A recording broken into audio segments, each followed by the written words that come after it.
lavitranao zay riray midedranao amy fosy fanday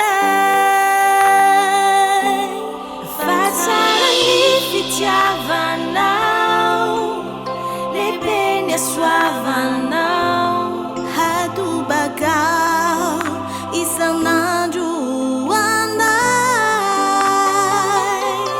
tsy tratry ny fahaizanay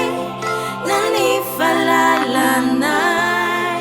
ny fahendrenao sy ny fisainanao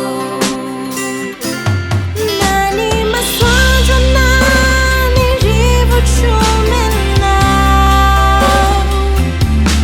de fitahinao anay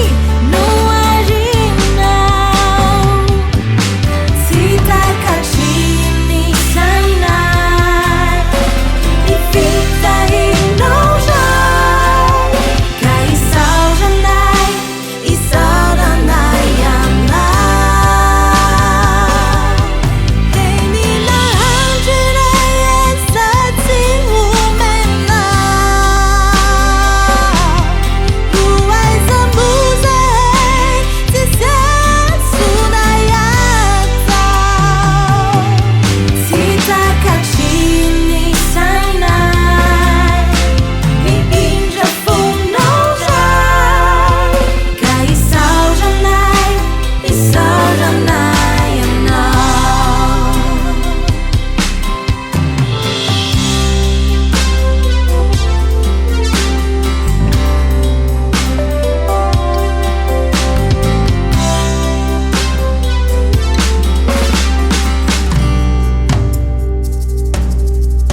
misaotra anao